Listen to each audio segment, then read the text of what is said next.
Winsome Losesome. People often ask me if I know the saga of the old bent man that roams the streets of our historical city, each as decrepit as the other, each retaining vestiges of the imposing figures they once had been. I am Singh was how he introduced himself, I am king was what he meant. Perhaps the best few words to describe him would be much admired despite it being light years away from the truth. That's because no matter which way you examined him, he had been much mired in the field of advertising for decades, and that's all that mattered to him. I am truly epitomized the front page soulless ad, stand alone, unarguable, persuasive, assertive. Any lesser being was considered no more than a 4-page pullout or feature, neither controlling nor intrinsically part of the mainstream, but merely a parasitic addenda sharing the same media vehicle. In his mind, he was second to none, invincible, irrefutably supreme and unparalleled. Unquestionably, not only was his word law, he also took vicarious pleasure in coming up with unpopular decisions and rulings in establishing them. He could retain usable information for years on someone without using it. Additionally, he had no qualms about maneuvering other people to achieve his objectives, to wit, he was an opportunist, not an impulsive but a calculated one. While on wit, he was rich and well endowed in that department. He could endear himself to the most suspecting and be a popular epicenter at any gathering with the greatest of ease. He could influence people to go out of their way to prove their loyalty, allegiance, and gratitude to him, however hesitantly, just for having touched their lives. A masterful manipulator, a tactical planner and adept executor, he was happiest and most secure in his opulent trappings both at home and away, surrounded by his familiar transparent sycophants and opaque critics. When the time came for him to seriously consider starting his own family, I.M. had planned his gambit many squares earlier. He had an industrialist friend RRM with a massive budget organized, people say, by the father-in-law, that I.M. did not initially pursue to enhance his social image.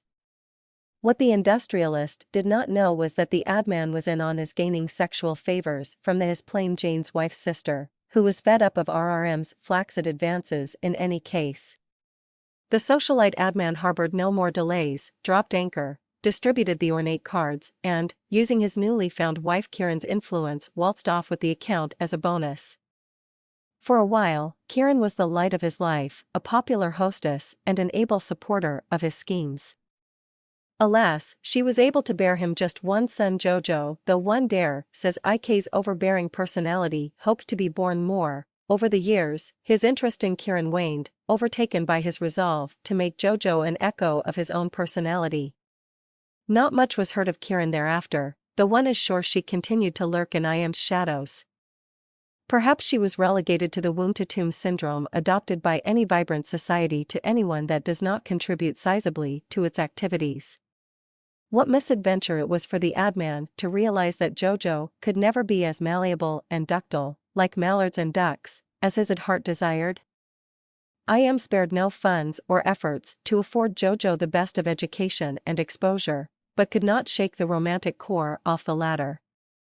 Naturally endowed with good looks, Jojo was infinitely more comfortable with literature, poetry, art and music than IM's commercial world of punchlines, ad films, catchy jingles, and misleading statistics, more at home with the occasional pink champagne than a seasonal print campaign. Despite threatening strictures from his father, Jojo's passion honed in on being quite an accomplished lead guitarist who wrote his own songs, even more so when he organized, reminiscent of his father's skill, a young group of talented musicians to complete his quartet. Their aspirations to be a successful rock group continued to meet IM's stony disapproval, but there was scant little the father could do about it.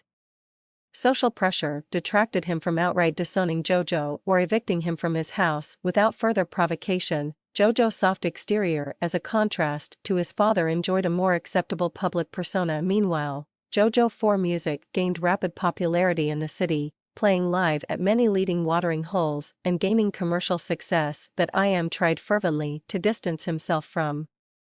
Unperturbed, Jojo soon inducted Nisha, an intelligent, attractive young dancer, as part of his music act.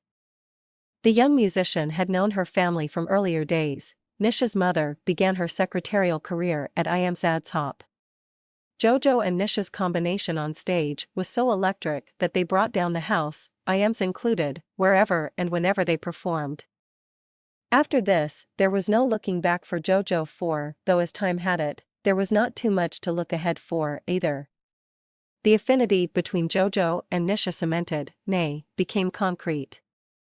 Sadly, IM viewed this constant albeit melodic display of union of minds and body on a daily basis as a veritable spurning of his superior values by his son.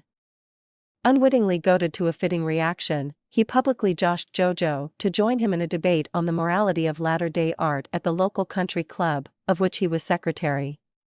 Equally fed up of the scathing asides, delivered directly at home every day, Jojo readily agreed. It's often said, in matters of the court, it's not the mover or the defendant but only the lawyers that benefit. Setting up this bout was predestined, therefore, to entertain society at large rather than settle any issues per se. An evening of interesting banter of great minds therefore ended up as a landmark battle that spawned only losers. IM opened the debate with describing Jojo's passions as wasteful pursuits encouraging wayward youth to more wayward ways. Jojo countered with accusing his father of befooling consumers and overcharging clients for years, gathering the wrong kind of notes. What's more, Jojo divulged instances of rip-offs architected by IM. Visibly embarrassed, the ad man became excessively personal, straying from the issue, bringing out details of his son's more laid-back lifestyle and lecherous skits of the guitarist's amorous tryst with Nisha.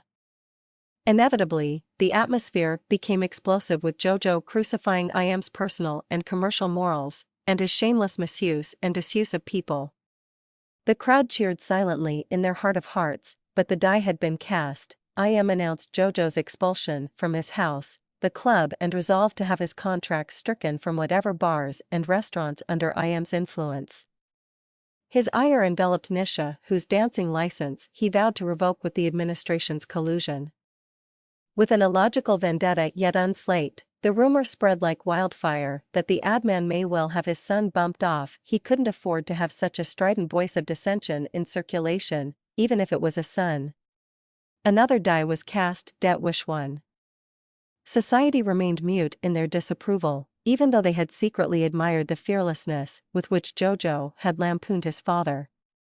It was unfortunate that many were slated to lose much. Nisha was no less resolute than Jojo. On hearing the rumor, she boldly quick-stepped to her beau's ad dad with as fearless a debt wish 2 alternative: kill me if you will, I love him still, but won't love him more, if you let him go, a Jojo 4 number. Nisha's mother took up the chorus with You Owe Me One from her halcyon days at the Adventure, and beseeched the boss she once had beached to spare the lass. She may well be his Winsome Losesome. Now IM was an astute man not wanting blood on his hands. He was more than familiar with most publications and their owners. Knowing the owner of Walled City News in the next town for being the perverse, and worse, martinet he was, IM made Nisha take a pledge never to contact Jojo or be seen dancing in exchange for a hellish life and employment under the WCN management. Meanwhile, Jojo 4 lost music contracts in the city, and considered migrating elsewhere. His pecuniary reserves dwindled. Gyrating Nisha was nowhere to be seen, located, dyeing his music to a deeper shade of blue. He often sought comfort in the company of his mother, herself a flickering flame, confused twixt the morals and moralis of her life. You some, lose some. Branding his father as Nisha's assassin, he voodoo-dolled the ad man, pricking him with needles of barbed lyrics at every chance. He can still be seen lovelorn at seedy bars, now reduced to a trio, bleary-eyed as a man denied, a single that never cut a single, a living slipped disc. Bet some, get some, kiss some, miss some. He lives in a seedy shack and feeds at seedy snacks, hoping to meet Nisha again. Debt wish 3. And there's IM. Debt wish 4. Now a bit bent and gnarled, too aware of his exposure in the war of words many years ago, but stiffened with ages of self-deception, ages of grandeur, some deserved, some not.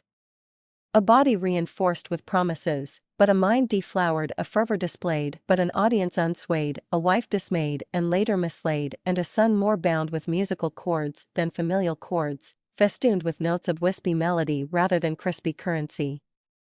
An iron adventurer that went out to conquer and control what he could not control, an event some that ended up so bent some. Had he not tried to control destiny, destiny would not have controlled him. Burdened by the debt of a royal spouse for whom he scarcely cared, stooped by the debt of a dancer whose life he snared, smitten by a son he never spared, and weighed down by animosities he himself had reared, he continues a broken man, an adman so bent some.